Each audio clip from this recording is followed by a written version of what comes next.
Go ahead, Gary. Welcome back into the Coach's Show. We're here at Rafferty's Restaurant, Alashiba Way. Well, Rafferty's has good food, don't they? Everything they serve, it's the most eclectic menu in town. It is. You know, they got everything. And we had quite a bit of it tonight. We did have quite a bit. We of ate it. before the show tonight. We were smart for doing that. Me, King, and Clyde, and Coach Meehan, and the beautiful Bridget DeVries, my bride. Yep. And we had a good dinner. But we're joined now by two of my favorites. I know y'all think I say that to all the coaches, but you are two of my favorites. John Lawson, of course, Coach at Lafayette, Philip Hawkins, the coach now at Henry Clay. Man, it's hard for me to say, Coach. I keep wanting to say, the team up north, but you're the coach at Henry Clay now. So congratulations for that. Thank you. Thank you very much. It's been an exciting 6 months. How are we going to turn things around there at Clay for the Blue Devils? Well, I think you just got to get the excitement back and the kids back out, and I think it'll solve a lot of its own issues. There's a pretty serious history at Henry Clay of winning. Yes. The last 6-7 years have been a little rough, but when you got a past and some history, sometimes it's easy to find your way back to that. And I've just spent 6 months going and getting all those kids out of the building that had not played for whatever reason, and teaching them how to play football, some back to the program, and you just got to do your best with it. And on that note, Coach, you told me you have 100 kids on the team this year. I had 102 at practice today, so that's a pretty good problem to have for all of us. But they're in that building. I mean, they're in that building. We have a big freshman class. And we just hit the ground running. Right, you did. And Coach Lawson, you really nice season last year. You won a lot of games, and that was no surprise to you, though. I mean, you and I kind of talked about it on the preseason coaches show. You thought you had some kids that were going to win some games for Lafayette. Yeah, absolutely. I think we just had some guys that on our senior class that knew how to lead, that had been with the program for a couple of years, and only, even though we only had a handful of them, they did enough leadership, made enough plays that it made a lot of difference in some of the games. And so this year we're bringing back some seasoned linemen, and some good young players have played. Some guys I've had been playing since they were freshmen, and so we're getting some valuable experience last year, and we just hope that it comes to fruition on the football field. Now, I coached in this town for 35 years. The one reputation Henry Clay always had, but they hit you. And I know you have that background too, the way you feel about defense. Tell me a little bit about your defense. Friday night I looked out on the field and 9 of the 11 had not played high school football, which is scary. Yeah. But we have been overwhelmed by how physical they are.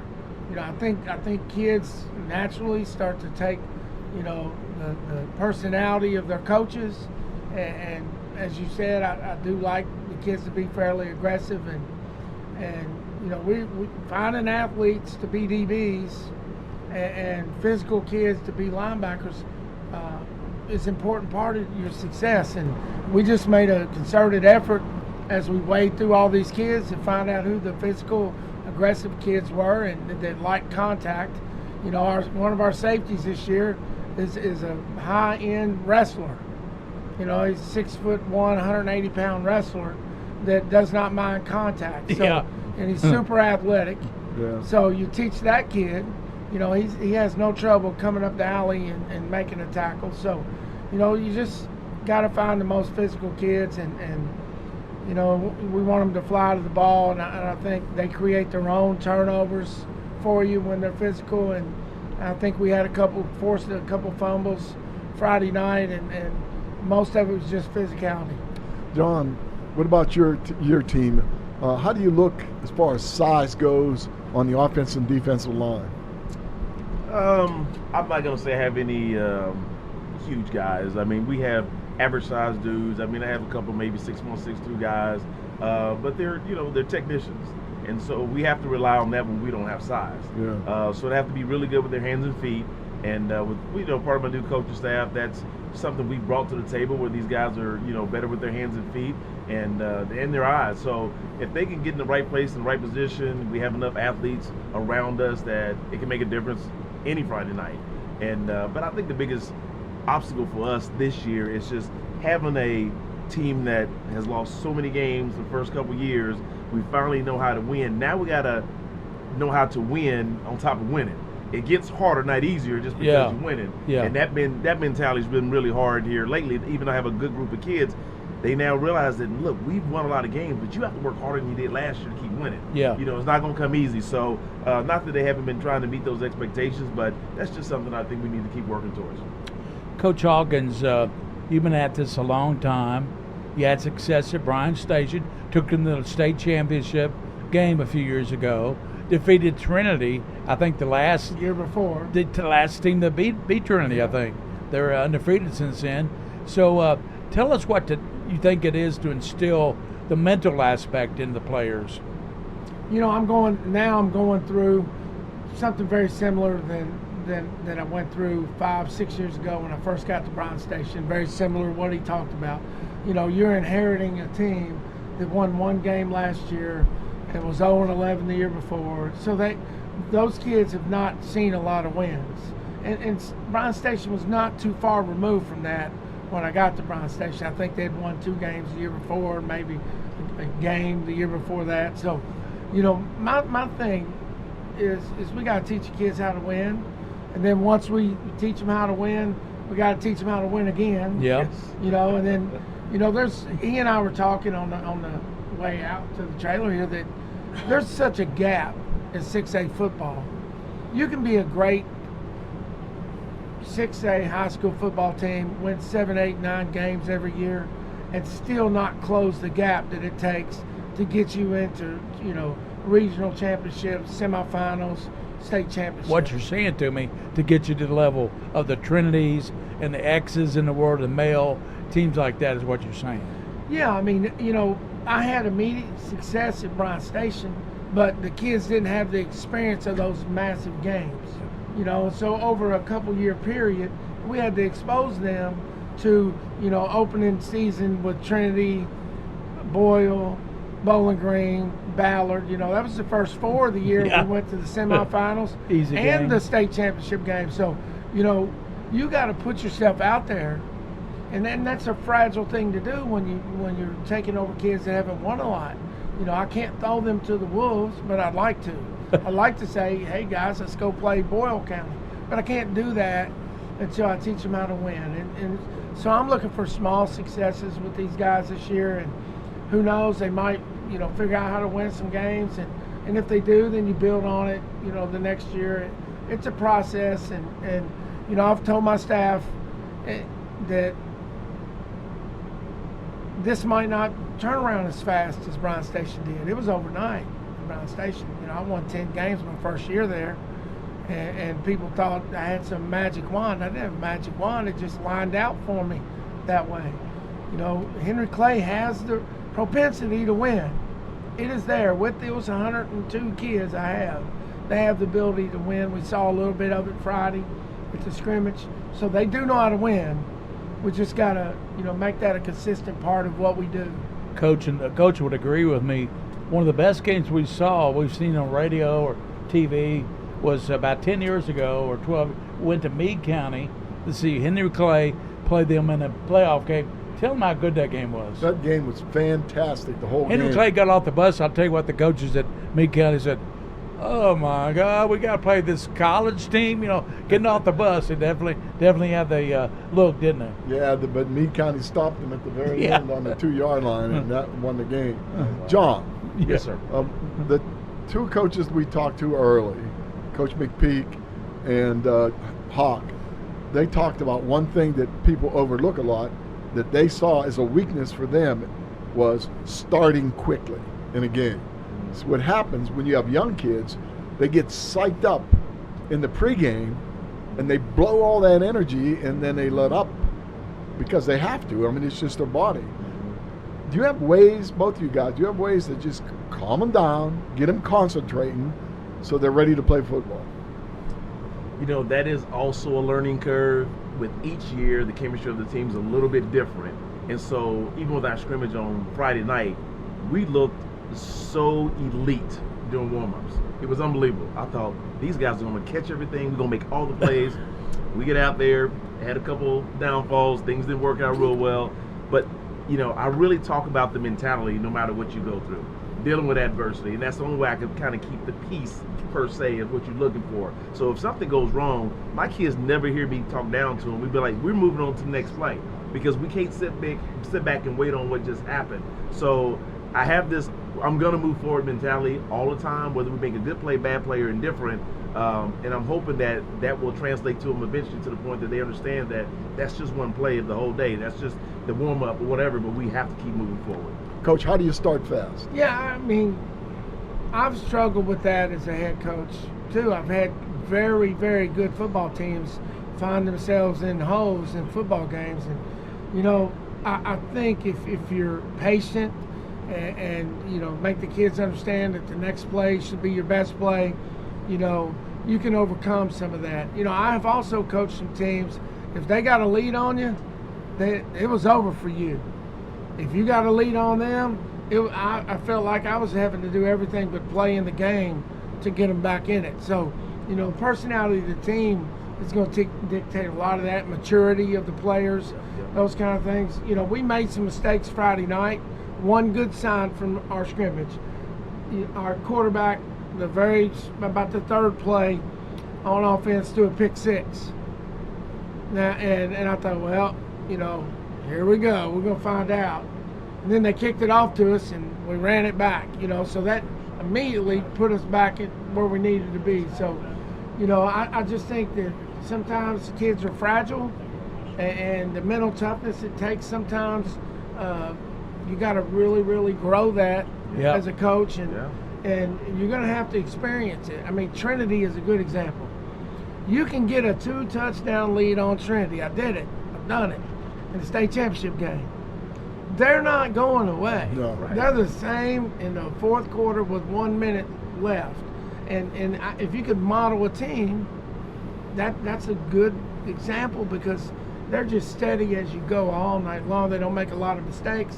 They hope you do, you know, and things come back to them.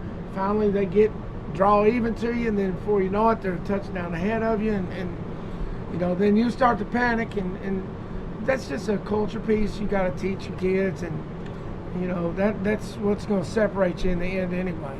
Well, coaches, before we get away, I want to ask you individually about each team.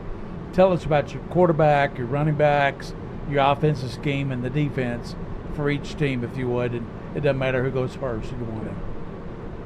Well, I'm still, believe it or not, do not know who the starting quarterback's going to be Friday night.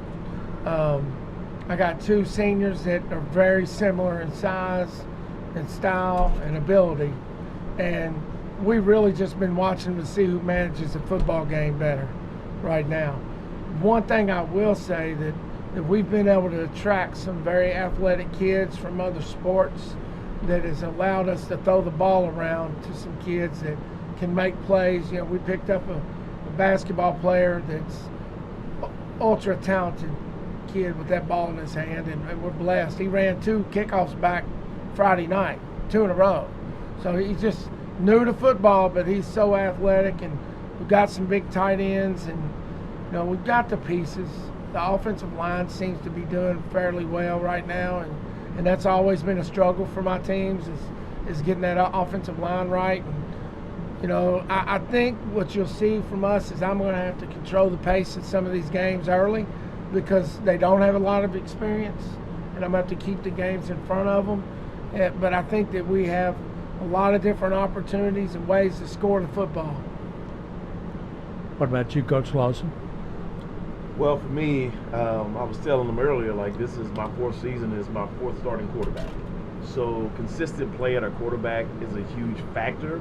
For you to be successful offensively, you need that guy that can produce, not only lead in the way that you need him to lead, but also place the ball where it needs to be placed. And Jibbo Kondo he's an athletic kid. He's a dual threat kid. He runs track. and he has some good tendencies to do some great things. But again, he's still inexperienced. He's going to go through his first year of starting as a quarterback, so there's going to be a lot of bumps and bruises with that. I do have a seasoned offensive line. They're still young, but at the same time, they've gone through the trenches for the last couple of years, and they've got some continuity together, and they really work well together. If they can hold the pocket long enough for them to get it to potentially my best players, which are all my skill guys at this point, we got some chances. I mean, they kept us in the game a lot of time last year, just getting the balls to the right guy at the right time. Defensively, we do have some new schemes, we do have a new coach there, but they have a really hungry mentality. They get to the ball fairly well. We do need to get better at some things discipline-wise as far as holding our water. But we're going to do great things at great times. We just need that consistency to make it happen all the time. And who's your defensive coach? Coach John Halleck.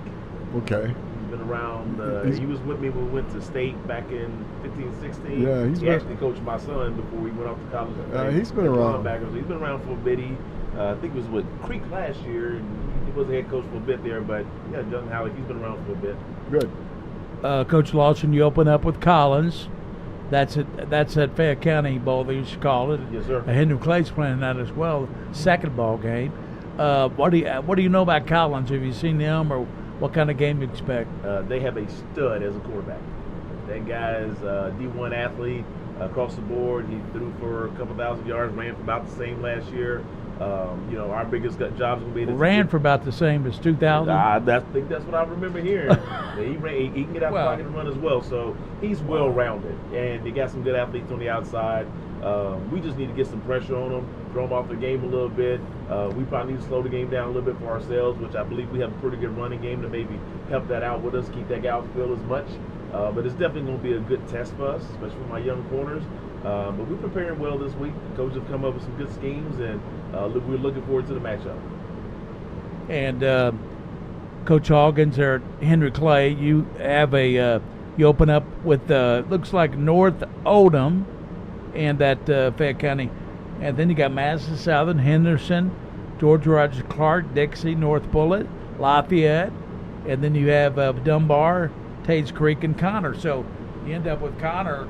And that's kind of an interesting story up there because the coach passed away of a heart attack this year, had to get a new coach at Connor. So that's a team that will probably be inspired, They'll be inspired, and they've got a really good head coach now. I mean, the Coach Rash, I believe. Yeah, Noel Rash from Beechwood. He knows how to win football games. I don't think there's been any question about that. And, Friday night we do open up with North Oldham, and they're super well coached. I think they were 9-3 last year. And Brock Roberts, their head coach, I actually gave him his first coaching job. So there's a connection a little bit between the two of us. I want him to do well, but I also want to, make sure he understands that he came to see the teacher. Yeah. I joke with him about that, but they're a super disciplined team, and they've got a big quarterback too, 6'4" quarterback, throws the ball down the field quite a bit. And I had a chance to see him in 7-on-7 this summer, and he likes to sling the ball around. And it's going to take some discipline from our guys, and they will give us all we can handle. I just hope we can be competitive in the game and at least look like we're trending in the correct direction. I'm going to mention this to both you guys, Coach Lawson and Coach Hawkins. Philip Haywood unfortunately passed away in that car accident this summer, and the Coaches Association is doing a football with his name on it, and they're having other coaches, like, for instance, Jim DeVries, the coach of Bede County. Philip coached with him at Bede County before he got started at Belfry. He's presenting the game ball at a game away game this year. They're doing that all over the state. Are y'all participating in that at all? Not that we haven't come up with anything like that at all. So. Dave Buchanan is heading it up. Dave used to be president of the coaches, and I'm not sure what his title is now, but that's quite an honor. Yeah. Philip Haywood was not only a great coach, as you two know better than I do, but he was also a better person. Yeah, great person. He was a great person, and they're on. Did you know that, Coach? Yeah.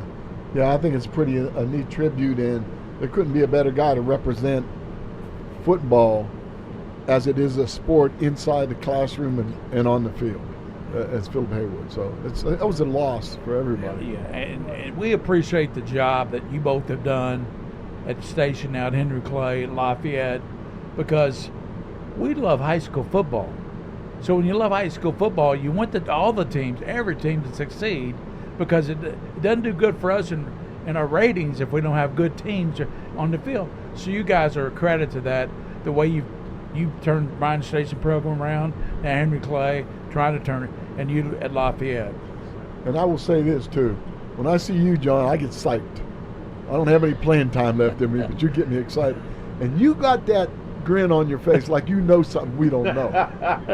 I've seen a lot of coaches in my life, so I'm going to keep a close eye on the Devils this year. Yeah, we're going to be watching Lafayette for sure. Well, from the words of Nathan McPeak, I'm just trying to get a first down. That's his. That's my new thing. I'm trying to get a first down. Well, he asked Talbot. I think he's going to get a lot of first downs. Just give the young man the ball off left, off right. I know, but he tries to make us all believe he's trying to just get a first down. So I'm going to use that as my moniker this year. I'll tell you this: let's all try to get a first down Friday night, okay? Yes. Just get a Big first break. down. Absolutely. Well, Yes, sir. thank you, Coach Lawson. Coach, we appreciate you being on the show, No and problem. Yes, sir. we'll get some other coaching. Anything else? We wrap it up with these two. No, I think we've hit every nail we can hit. So we're looking forward to the season. Yeah, looking forward to it. Love doing your games. Just seeing your guys play. So good luck, both of you. Good luck, Thank guys. you very Thank you. much. Thank you very Always much. appreciate it. Yes, sir. Yes, sir. Thank you for your Always. time. That's Philip Hawkins and John Lawson. We'll be right back. We want to thank some of our sponsors: Clark's Pump and Shop, Refresh, Return, Refuel, and UK Healthcare, Mingy Beef Jerky, BSN. The Scholastic Ball Report. We'll tell you about that show in a little bit detail, but a lot of changes coming. But anyway, we'll be back here at Pretspin and talk to some more coaches. We're going to talk to Oakley Watkins up next. And let's see, he's at LCA. We got them Friday, Coach. Yeah, that'd be a good one. And then we'll talk to David Clark and Chad Pennington, still to come on the show.